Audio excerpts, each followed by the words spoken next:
Hi hello friends, Gemini പൂവിന്റെ വരാൻ പോകുന്ന ഒരു അടിപൊളി എപ്പിസോഡിനെ പറ്റിയാണ് പറയാൻ പോകുന്നത്. വളരെ രസമുള്ള എപ്പിസോഡുകളൊക്കെയാണ്. അപ്പോൾ വീഡിയോ മുഴുവനായിട്ട് കാണുക. വീഡിയോ ഇഷ്ടപ്പെടുവാണെങ്കിൽ ലൈക്കും സബ്സ്ക്രൈബും ഒക്കെ തരണേ. ശ്രുതി പാർലറൊക്കെ വിറ്റിട്ടാണ് ആധാരം എടുക്കാനുള്ള ആ 15 ലക്ഷം രൂപ സച്ചിക്കും രവീന്ദ്രനും ഒക്കെ കൊടുത്തിട്ടുള്ളത്. കാര്യം നമ്മുടെ ചന്ദ്രമതിയോട് മറച്ചു വെച്ചിട്ടാണ് ശ്രുതി ഇത് ചെയ്യുന്നത്. പക്ഷെ പാർലർ വിറ്റിട്ടും എന്റെ ഉടമസ്ഥയിലുണ്ടായിരുന്ന ആ പാർലറിൽ ഒരു ജോലിക്കാരിയായിട്ടാണ് ശ്രുതി ഇപ്പോൾ ചെയ്യുന്നത്. ഏതായാലും ശ്രുതി അങ്ങനെ സങ്കടപ്പെട്ടിരിക്കുമ്പോൾ മീര ചോദിക്കുന്നുണ്ട് എന്താണെന്ന്. ശ്രുതി അപ്പൊ പറയും, എന്റെ പേരിലുണ്ടായിരുന്ന സ്വന്തമായിട്ട് എനിക്കുണ്ടായിരുന്ന ഒരു ബ്യൂട്ടി പാർലർ ആയിരുന്നു ഇത്. ഇപ്പതേ കണ്ടില്ലേ, ഞാനിവിടെ വെറും ഒരു ജോലിക്കാരിയായിട്ടാണ് നിൽക്കുന്നത്.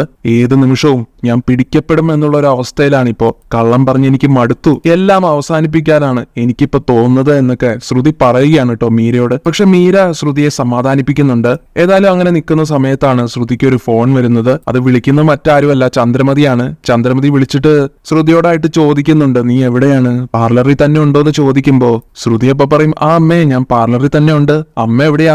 ചന്ദ്രമതി ആണെങ്കിൽ പാർലറിന്റെ തൊട്ട് താഴെ തന്നെ ഉണ്ട് കേട്ടോ. ഞാൻ അവിടേക്ക് വരികയാണെന്ന് ശ്രുതിയോട് പറഞ്ഞപ്പോ ശ്രുതി പറയും, ആ അതിനെന്താ, കയറി വരാൻ പറഞ്ഞ് വിളിക്കുകയാണ് ചന്ദ്രമതിയെ ശ്രുതി. അത് കഴിഞ്ഞ് മീര ചോദിക്കുന്നുണ്ട് ആരാ ഇങ്ങോട്ട് വരുന്നതെന്ന്. ചന്ദ്രമതിയാണെന്ന് ശ്രുതി അറിയിക്കുമ്പോ ശ്രുതിയോട്, നീ എന്ത് മണ്ടത്തരവാ ശ്രുതി ചെയ്തത്? പഴയതുപോലെ ഇങ്ങോട്ടേക്ക് അവരെ ഇനി വിളിക്കേണ്ട വല്ല കാര്യമുണ്ടോ? ഇതിപ്പോ നിന്റെ കടയല്ല, ചന്ദ്രമതി ബ്യൂട്ടി പാർലർ അല്ല, പേര് മാറ്റിയതൊക്കെ നീ മറന്നോ എന്നൊക്കെ ചോദിക്കുന്നുണ്ട് മീര. അപ്പോഴാണ് ശ്രുതിക്കും അബദ്ധം പറ്റിയെന്ന് ഓർമ്മ വരുന്നത്. അയ്യോ, നീ എന്ത് ചെയ്യുമെന്ന് ശ്രുതിയും പറഞ്ഞു പോകുന്നു. എന്തായാലും ശ്രുതി തന്നെ ഒരു മാർഗം കണ്ടുപിടിക്കുന്നുണ്ട്. ആ പേര് മാറ്റിയ ഭാഗമൊക്കെ ഒരു കർട്ടൻ വെച്ച് മറച്ച് അഡ്ജസ്റ്റ് ചെയ്യുന്നുണ്ട് ശ്രുതി. ഏതായാലും ചന്ദ്രമതി ഇതൊന്നും അറിയാതെ പാർലറിനുള്ളിലേക്ക് വന്ന് വിഷമങ്ങളും പരാതികളും ഒക്കെ പറയുന്നുണ്ട് ശ്രുതിയോട്. വീട്ടിലുള്ള കാര്യങ്ങളൊക്കെ ആലോചിച്ചിട്ട് ആകെ ടെൻഷനായിട്ടാണ് ഞാൻ ഇങ്ങോട്ട് വന്നത്. അതിനുശേഷം മെയിൻ ബോർഡിലേക്കൊന്ന് നോക്കിയിട്ട്, അല്ല ഇതെന്ത് പറ്റി, എന്റെ പേരൊന്നും കാണുന്നില്ലല്ലോ ഇവിടെ, എന്തുകൊണ്ടാ ഇത് മറച്ചിരിക്കുന്നേ എന്നൊക്കെ ചോദിച്ചു പോകുമ്പോ അത് കേൾക്കുന്നതും ശ്രുതിയും മീരയും കൂടെ പരിങ്ങുന്നുണ്ട്. എങ്കിലും ചന്ദ്രയ്ക്ക് ആൻസർ കൊടുക്കുകയാണ്. അതായത് ഇവിടെ കുറച്ച് പണിയും കാര്യങ്ങളും ഒക്കെ നടക്കുന്നുണ്ട്, അതുകൊണ്ട് ആ പേരും അതുപോലെ ആ ഡിസൈനൊക്കെ ഒന്ന് മാറ്റുന്നുണ്ട്, അതിനു വേണ്ടിയിട്ടാണ് ഇത് മറച്ചു വെച്ചിരിക്കുന്നതെന്ന് ഒരു തരത്തിൽ മറുപടി കൊടുക്കുകയാണ്. ചന്ദ്രമതി ഉടനെ പറയും, ഇങ്ങോട്ട് വരുന്നത് തന്നെ എന്റെ പേരിലുള്ള ഒരു സ്ഥാപനം ഉണ്ടല്ലോ, അവിടെ കുറച്ചു നേരം സമാധാനത്തോടെ ഇരിക്കാമെന്ന് കരുതിയിട്ടാ. അതിനുശേഷം പറയും, നീ വീട്ടിൽ നടക്കുന്ന കാര്യങ്ങളൊക്കെ അറിഞ്ഞില്ലേ, ആ സച്ചി ശ്രീകാന്തിന്റെ ആ കല്യാണവും മുടക്കി. ഇനി എന്താ ഞാൻ ചെയ്യാൻ മോളെ, എനിക്കാണെങ്കിൽ ആകെ തലവേദനയാ എന്നൊക്കെ വിഷമങ്ങൾ ഇങ്ങനെ പറയുന്ന സമയത്ത് ശ്രുതി പറയും, അമ്മ വിഷമിക്കേണ്ടെന്നേ, ഈ പ്രശ്നങ്ങളൊക്കെ മാറും. തൽക്കാലം ഞാൻ അമ്മയ്ക്കൊരു മസാജ് ചെയ്തു തരാം. അത് കിട്ടുമ്പോ അമ്മയുടെ ഈ ടെൻഷനൊക്കെ നല്ല മാറ്റം ഉണ്ടാവും. എന്തായാലും ചന്ദ്രമതിക്കും ശ്രുതി അങ്ങനെ പറഞ്ഞപ്പോ അത് കൊള്ളാവുന്ന കാര്യമാണെന്ന് തോന്നുന്നുണ്ട്. എന്നാ പിന്നെ നമുക്ക് ഉള്ളിലോട്ട് പോവാം. എന്റെ തലക്കൊക്കെ ആണെങ്കിൽ നല്ല വേദന, മോളുടെ ആ മസാജ് കിട്ടുമ്പോ തന്നെ പകുതി ആശ്വാസമാവുമെന്നും പറഞ്ഞുകൊണ്ട് ശ്രുതിയുടെ കൂടെ അകത്തേക്ക് പോവുകയാണ് ചന്ദ്രമതി. ശ്രുതി പിന്നീട് ചന്ദ്രമതിക്ക് നല്ലൊരു മസാജൊക്കെ ചെയ്തു കൊടുക്കുന്നുണ്ട്. മസാജ് ചെയ്തു കൊടുക്കുന്ന ആ ഒരു സമയത്താണ് കൃത്യം ആ കടയുടെ ഉടമസ്ഥനും വരുന്നത്. ശ്രുതിയെ അന്വേഷിച്ചുകൊണ്ടാണ് അവര് വരുന്നത്. ശ്രുതിയോട് കുറച്ച് കാര്യങ്ങൾ സംസാരിക്കാനുണ്ടെന്നൊക്കെ മീരയോട് പറഞ്ഞപ്പോ മീര ശ്രുതിയെ ഞാൻ വിളിക്കാമെന്ന് പറഞ്ഞിട്ട് അകത്തേക്ക് പോകുന്നു. പിന്നീട് മീര ശ്രുതിയെ വിളിച്ചിട്ട് കാര്യങ്ങളൊക്കെ പറയുന്നുണ്ട്.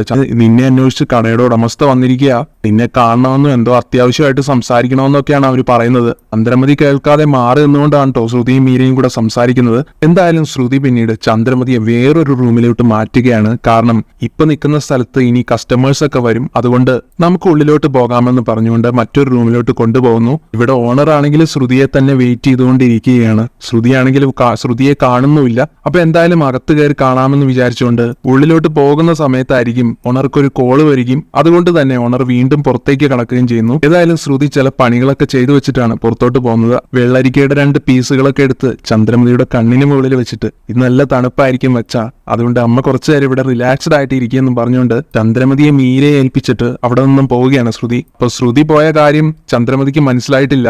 മീരയാണ് ശ്രുതി എന്ന ഭാവത്തില് ചന്ദ്രമതിക്ക് മസാജൊക്കെ ചെയ്തു കൊടുക്കുന്നതും. ശ്രുതിയാണെന്ന് കരുതിയിട്ട് മീരയുടെ അടുത്ത് ചന്ദ്രമതി പല കാര്യങ്ങളും സംസാരിക്കുന്നുമുണ്ട്. അങ്ങനെ സംസാരിക്കുന്നതിന്റെ കൂട്ടത്തില്, നിന്റെ ഫ്രണ്ട് ആരെങ്കിലും ഉണ്ടെങ്കിലേ നമുക്ക് ശ്രീകാന്തിന് വേണ്ടി ആലോചിക്കാം, നല്ല കൂട്ടരാണെങ്കിൽ നല്ല ആലോചനയാണെങ്കിൽ നമുക്ക് പെട്ടെന്ന് തന്നെ കല്യാണം നടത്താം. അതോടൊപ്പം മീരക്കിട്ടും ഒരു താങ്ങ് കൊടുക്കുന്നുണ്ട്. ഫ്രണ്ട് എന്ന് പറയുമ്പോൾ നീ ആ മീരയെ പോലുള്ളവരെയൊന്നും ആലോചിക്കല്ലേ, പോലെ ഇരയ്ക്കൊന്നും അത്ര വലിയ സാമ്പത്തികമൊന്നും ഇല്ലല്ലോ, നമുക്ക് കുറച്ച് സാമ്പത്തികവും കാര്യങ്ങളൊക്കെ ഉള്ള ആൾക്കാരാണ് നല്ലത് എന്നൊക്കെ ചന്ദ്രമതി പറയുന്നത് കേട്ട് മീരയ്ക്കാണെങ്കിൽ നല്ല കലി വരുന്നുണ്ട്. ദേഷ്യം കടിച്ചു പിടിച്ച് ചന്ദ്രമതിയെ ഇടിക്കാനൊക്കെ ഭാവിക്കുന്നുണ്ട്. അവിടെ നിന്നിട്ട് മീരയാണ് തന്നെ മസാജ് ചെയ്തുകൊണ്ടിരിക്കുന്നതെന്ന് ചന്ദ്രമതി അറിയാതെയാണ് ഇതൊക്കെ പറയുന്നത്. ശ്രുതിര തന്നെയാണ് തന്റെ കൂടെ ഉള്ളതെന്ന് അറിയുന്നില്ല.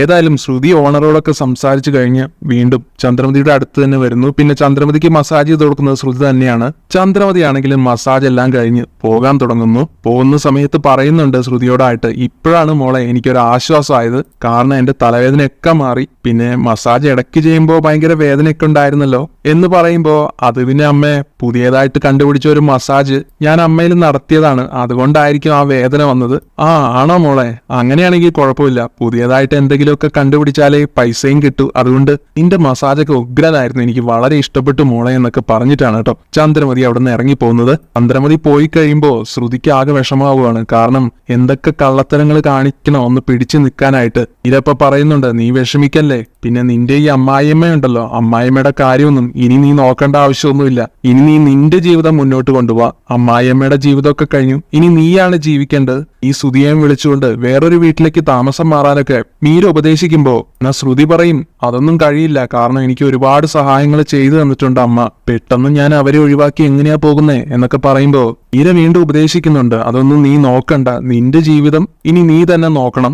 എത്രയും പെട്ടെന്ന് ശ്രുതിയെ വിളിച്ച് നീ അവിടെ നിന്ന് മാറി താമസിക്കാൻ നോക്ക്, അതാണ് ഏറ്റവും നല്ലതെന്ന് തന്നെ പറഞ്ഞു കൊടുക്കുന്നുണ്ട് മീര. ഈ സമയത്ത് രേവതി ആണെങ്കിൽ വീട്ടില് പൂവൊക്കെ കെട്ടിക്കൊണ്ടിരിക്കുകയാണ്. രേവതിയെ കാണാനായിട്ട് വർഷ എത്തുന്നുണ്ട്. വർഷയെ കാണുന്ന രേവതി ആണെങ്കിൽ ആശ്ചര്യത്തോടെ, ആ എന്താ വർഷ നീ ഇങ്ങോട്ട് വന്നത്, എന്താ കാര്യം എന്നൊക്കെ ചോദിക്കുമ്പോ, ആ എനിക്കൊരു കാര്യം പറയാനുണ്ട് രേവതി ചേച്ചി. അത് പിന്നെ വേറൊന്നുമല്ല, ഞാനും ഇവിടുത്തെ ശ്രീകാന്തും തമ്മിൽ ഇഷ്ടത്തിലാണെന്നുള്ള ആ സത്യം തുറന്നു പറയുകയാണ് നമ്മുടെ വർഷ. രേവതിയാണെങ്കിൽ അത് കേൾക്കുന്നതും ഞെട്ടുന്നുണ്ട് കേട്ടോ. എന്തായാലും വർഷ പിന്നീട് പറയുന്നുണ്ട്, ശ്രീകാന്ത് രേവതി ചേച്ചിയുടെ അടുത്ത് ഇക്കാര്യം പറഞ്ഞോ എന്നൊന്നും എനിക്കറിയില്ല, പക്ഷെ എനിക്ക് ശ്രീകാന്ത് ഇല്ലാതെ ജീവിക്കാൻ പറ്റില്ല. എന്തായാലും രേവതിക്ക് അങ്ങ് ഇതൊക്കെ കേൾക്കുമ്പോഴത്തേക്കും വല്ലാതെ അങ്ങോട്ട് ഷോക്ക് ആവുകയാണ്. രേവതി പെട്ടെന്ന് തന്നെ വർഷയെ തന്റെ റൂമിലേക്ക് കൂട്ടിക്കൊണ്ടുപോയി ഇനി ഇവിടെ ഇന്ന് സംസാരിക്കാമെന്ന് പറഞ്ഞുകൊണ്ട് റൂമൊക്കെ അടയ്ക്കുന്നു. പിന്നീട് വർഷ എല്ലാ കാര്യങ്ങളും തുറന്നു പറയുന്നുണ്ട് കേട്ടോ രേവതിയോട്. എനിക്കിനി എന്റെ വീട്ടില് പിടിച്ചു നിൽക്കാൻ പറ്റില്ലെന്നും ശ്രീകാന്ത് ഇല്ലാതെ എനിക്ക് ജീവിക്കാൻ പറ്റില്ലെന്നും ഇത്രയും പെട്ടെന്ന് ഞങ്ങളുടെ കല്യാണം നടത്തണമെന്നൊക്കെ വർഷ പറയുകയാണ് രേവതിയോട്. എന്ന രേവതി ഇതൊക്കെ കേൾക്കുമ്പോൾ വർഷയോട് ചോദിക്കുന്നുണ്ട്, നീ എന്താ വർഷ ഈ പറയുന്നത്, ഇതൊക്കെ കുട്ടികളിയാണോ, ഇങ്ങനെ പെട്ടെന്ന് തീരുമാനിച്ചെടുക്കേണ്ട ഒരു കാര്യമാണോ ഈ കല്യാണം എന്നൊക്കെ പറഞ്ഞ രണ്ടു കുടുംബങ്ങളും ഒന്നു ചേർന്ന് നടത്തേണ്ടതല്ലേ ഇത് എന്നൊക്കെ പറഞ്ഞ് രേവതി വർഷയെ കൺവിൻസ് ആക്കാൻ ശ്രമിക്കുന്നുണ്ടെങ്കിലും വർഷ പറയുന്നുണ്ട്, നിങ്ങൾ ആരും എന്താ എന്റെ ഭാഗത്ത് നിന്ന് ചിന്തിക്കാത്തത്, എന്റെ വീട്ടില് എന്റെ കല്യാണമൊക്കെ ഏകദേശം ഉറപ്പിച്ച പോലെയാ, ഇനി എനിക്ക് അവിടെ പിടിച്ചു നിൽക്കാൻ സാധിക്കില്ല. നിങ്ങൾ ആരും ഈ കല്യാണത്തിന് സമ്മതിച്ചില്ലെങ്കിൽ ഞാനും ശ്രീകാന്തും രജിസ്റ്റർ മാരേജ് ചെയ്യുമെന്ന് തന്നെ പറയുകയാണ് കേട്ടോ വർഷ. അതുകൂടെ കേൾക്കുമ്പോഴത്തേക്കും രേവതിക്ക് പിന്നെ എന്ത് പറയണമെന്നറിയില്ല, ആകെ ഞെട്ടിത്തരിക്കുന്നുണ്ട് രേവതി. അതിനുശേഷം വർഷയോടായിട്ട് ചോദിക്കുന്നുണ്ട്, നീ ഇതൊക്കെ ശ്രീകാന്തിന്റെ അടുത്ത് പറഞ്ഞോ, ശ്രീകാന്തിന്റെ അഭിപ്രായം എന്താ എന്നൊക്കെ ചോദിച്ചറിയാൻ ശ്രമിക്കുമ്പോ ശ്രീകാന്തും രേവതി ചേച്ചി പറഞ്ഞ പോലെ തന്നെയാണ് എന്നോട് പറയുന്നത്, കുറച്ച് സാവകാശം വേണോന്നാണ് ശ്രീകാന്തിന്റെ അഭിപ്രായം. അത് കേൾക്കുമ്പോ രേവതിയും പറയും, അത് തന്നെയാണ് മോളെ എന്റെ അഭിപ്രായം, നീ ഇപ്പൊ സമാധാനായിട്ട് പോ, എത്രയും പെട്ടെന്ന് നമുക്കിതിനൊരു തീരുമാനം ഉണ്ടാക്കാമെന്ന് തന്നെ പറഞ്ഞ് വർഷയെ അടക്കി നിർത്താൻ ശ്രമിക്കുന്നുണ്ട് രേവതി. പക്ഷേ വർഷ പറയുന്നു, അതൊന്നും പറഞ്ഞാൽ പറ്റില്ല, എനിക്ക് ഇപ്പൊ തന്നെ ഇതിനൊരു തീരുമാനം വേണം. എന്തായാലും ഇതൊരു നടക്കി പോകില്ലെന്ന് മനസ്സിലാക്കുന്ന രേവതി തുടർന്ന് വർഷയോടായിട്ട് പറയുന്നുണ്ട്, എന്തായാലും ഞാൻ ഇക്കാര്യം ഇവിടുത്തെ അച്ഛനോടും അതുപോലെ സച്ചേട്ടനോടും പറയാം, അപ്പൊ എത്രയും പെട്ടെന്ന് തീരുമാനം ഉണ്ടാകാൻ ചാൻസ് ഉണ്ട്. നീയും നിന്റെ വീട്ടുകാരുടെ അടുത്ത് പോയി സംസാരിക്ക്, അങ്ങനെ നമുക്ക് രണ്ടു കൂട്ടർക്കും കൂടി ഈ കല്യാണം ഒത്തുചേർന്ന് ആലോചിച്ച് നടത്താമെന്നും പറഞ്ഞപ്പോ പക്ഷെ രേവതിയോട് പറയുന്നുണ്ട്, എന്റെ വീട്ടിലെ എല്ലാവർക്കും ഇക്കാര്യത്തെ പറ്റി അറിയാം, പക്ഷെ അവരൊരിക്കലും ഈ കല്യാണത്തിന് സമ്മതിക്കില്ല. അതെന്ത് പറ്റിയെന്ന് രേവതി കാരണം ചോദിക്കുമ്പോ വർഷ കാരണം പറയുകയാണ്, അതായത് ഈ വീട്ടിലെ അച്ഛനും എന്റെ അച്ഛനും തമ്മിൽ എന്തൊക്കെയോ ചില പ്രശ്നങ്ങളുണ്ട്, പെൻഷന്റെ പൈസ കൊടുക്കാത്തതിന്റെ പേരിൽ കോടതിയിൽ എന്തൊക്കെയോ കേസും മറ്റു കാര്യങ്ങളൊക്കെ ഇപ്പോഴും നടക്കുന്നുണ്ട്. അതുകൊണ്ട് ഈ ബന്ധം രണ്ടു കൂട്ടരും സമ്മതിച്ചുകൊണ്ട് നടക്കുമെന്ന് എനിക്ക് ഒരു പ്രതീക്ഷയില്ല. അതുകൊണ്ട് ഞങ്ങൾ രജിസ്റ്റർ മാരേജ് ചെയ്യുന്നതായിരിക്കും നല്ലതെന്ന് വർഷ രേവതിയോടായിട്ട് പറയുന്നുണ്ട്. രേവതിക്കാണെങ്കിലും രവീന്ദ്രന്റെ ശത്രുവാണ് വർഷയുടെ അച്ഛൻ എന്നുള്ള കാര്യം അറിയില്ലായിരുന്നു. അപ്പൊ അത് കേട്ടിട്ട് അയ്യോ, അപ്പൊ ആ പെൻഷൻ തരാത്ത ആള് നിന്റെ അച്ഛനായിരുന്നോ എന്ന് ചോദിച്ചു പോകുന്നുണ്ട് രേവതി. എന്തായാലും രേവതി, ഞാൻ ഇവിടുത്തെ അച്ഛനോടും അതുപോലെ സച്ചേട്ടനോടും ഈ കാര്യങ്ങളെ പറ്റിയൊക്കെ ഒന്ന് പറയട്ടെ, എന്നിട്ട് നമുക്ക് വേണ്ടത് എന്താന്ന് വെച്ചാൽ ചെയ്യാം. ഇക്കാലം നീ ഒന്ന് സമാധാനിക്കാൻ പറഞ്ഞ് വർഷയെ ഒരു വിധത്തിലൊന്ന് കൺവിൻസ് ചെയ്ത് രേവതി പറഞ്ഞു വിടുകയാണ്. എന്തായാലും വർഷ തിരിച്ചു പോകുന്ന സമയത്താണ് ശ്രുതിയും അതുപോലെ ചന്ദ്രമതിയും പാർലറിൽ നിന്നും എഴുന്നള്ളുന്നത്. രേവതിയുടെ റൂമിനുള്ളിൽ നിന്നും വരുന്ന വർഷയെ കണ്ടിട്ട് ചന്ദ്രമതിയും ശ്രുതിയും ചിന്തിച്ചു പോകുന്നുണ്ട് ഇത് ആരാണെന്ന് ഓർത്തിട്ട്. പിന്നീട് രേവതിയോട് തന്നെ തുറന്നു ചോദിക്കുന്നുണ്ട് ഇപ്പൊ പോയ ആ കുട്ടി ആരാണെന്ന്. അതെന്റെ ഫ്രണ്ട് ആണെന്ന് രേവതി കള്ളം പറയുകയും ചെയ്യുന്നു. കൂടുതൽ ചോദ്യങ്ങളൊന്നും ഉണ്ടാവാതിരിക്കാൻ രേവതി പരിഭ്രമത്തോടെ അവിടെ നിന്ന് പോകുമ്പോ ശ്രുതിക്ക് എന്തൊക്കെയോ ചില സംശയങ്ങളൊക്കെ തോന്നി പോവുകയാണ്. ഇവിടെ എന്തൊക്കെയോ നടക്കുന്നുണ്ട്, അല്ലെങ്കിലും ആരായിരിക്കും ആ റൂമിൽ നിന്ന് ഇറങ്ങിപ്പോയ പെണ്ണ് എന്നൊക്കെ അതിനെപ്പറ്റി ആലോചിക്കുന്ന ശ്രുതിയോട് രേവതി പറഞ്ഞല്ലോ അത് അവളുടെ ഫ്രണ്ട് ആണെന്ന്. ഫ്രണ്ട് തന്നെ ആയിരിക്കും എന്ന് ചന്ദ്രമതി പറയുന്നുണ്ട്. പക്ഷെ ശ്രുതിയുടെ ഉള്ളിൽ എന്തോ സംശയം കുടുങ്ങിയിട്ടുണ്ട്. അതിനുശേഷം സച്ചിയും വീട്ടിലെത്തുന്നു. സച്ചി വീട്ടിലെത്തി ഫുഡൊക്കെ കഴിക്കുന്ന സമയത്തായിരിക്കും രേവതി പറയുന്നത് സച്ചിയോട് എനിക്കൊരു പ്രധാനപ്പെട്ട കാര്യം പറയാനുണ്ട്, അതിന് ഫുഡൊക്കെ കഴിച്ചു കഴിഞ്ഞ് നമുക്ക് സംസാരിക്കാമെന്ന് പറയുകയാണ് കേട്ടോ. സച്ചി റൂമിലെത്തി സച്ചി രേവതിയോട് കാര്യം തിരക്കുകയാണ്. നീ എന്താണ് ഇമ്പോർട്ടന്റ് കാര്യം പറയാനുണ്ടെന്ന് പറഞ്ഞത്, വേഗം പറ, എനിക്ക് ഓട്ടം ഉണ്ട്, അതുകൊണ്ട് നീ പെട്ടെന്ന് പറയാൻ പറഞ്ഞ് നിർബന്ധിക്കുമ്പോ രേവതി സച്ചിയോട് പറയുന്നുണ്ട് എനിക്ക് അങ്ങനെ പെട്ടെന്ന് പറയാൻ പറ്റുന്ന ഒരു കാര്യമല്ല അത്. സച്ചിയേട്ടൻ ഇവിടെ ഇരിക്കുക, നമുക്ക് സാവധാനം എല്ലാ കാര്യങ്ങളും പറയാമെന്ന് പറഞ്ഞ് സച്ചി അവിടെ പിടിച്ചിരുത്തുന്നു. പക്ഷെ പറഞ്ഞു തുടങ്ങുമ്പോ പ്രത്യേകം പറയുന്നുണ്ട് ഞാനിത് പറയുമ്പോ സച്ചിയേട്ടൻ ദേഷ്യപ്പെടരുത്. അപ്പൊ സച്ചി പറയും ഞാൻ ദേഷ്യപ്പെടണോ വേണ്ടയോ എന്നുള്ളത് അത് കേൾക്കുമ്പോൾ ഉള്ള ആ ഒരു സിറ്റുവേഷൻ അനുസരിച്ചിട്ടാണ്, അതുകൊണ്ട് ദേഷ്യപ്പെടില്ല എന്നൊന്നും എനിക്ക് മുൻകൂട്ടി പറയാൻ പറ്റില്ലെന്ന് തന്നെ പറയുന്നുണ്ട് സച്ചി.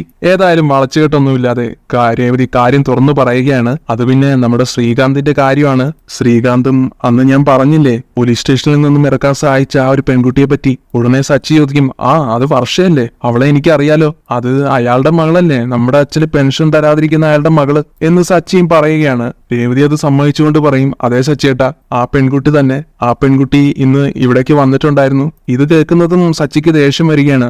അവളെന്തിനാ നമ്മുടെ വീട്ടിലേക്ക് വരുന്നത്, നമ്മുടെ അച്ഛനെ അത്രയും ദ്രോഹിച്ചവനാണ് അവളുടെ അച്ഛൻ, അതുകൊണ്ട് അയാളുടെ മകൾ എന്തിനാ നമ്മുടെ വീട്ടിലേക്ക് വരുന്നത്, അയാളുടെ സ്വഭാവം അയാളുടെ മകൾക്കും ഉണ്ടാവും എന്നൊക്കെ പറയുന്നുണ്ട് കേട്ടോ സച്ചി. ഇത് കേൾക്കുന്ന രേവതി നമ്മുടെ ശ്രീകാന്തും ആ വർഷയും തമ്മിൽ ഇഷ്ടത്തിലാണെന്നുള്ള കാര്യം തുറന്നങ്ങ് പറയുകയാണ്. സച്ചിയാണെങ്കിൽ അത് കേൾക്കുന്നതും ദേഷ്യം സഹിക്കാനാവാതെ ശ്രീകാന്തിനെ അന്വേഷിക്കാൻ പോവുകയാണ്.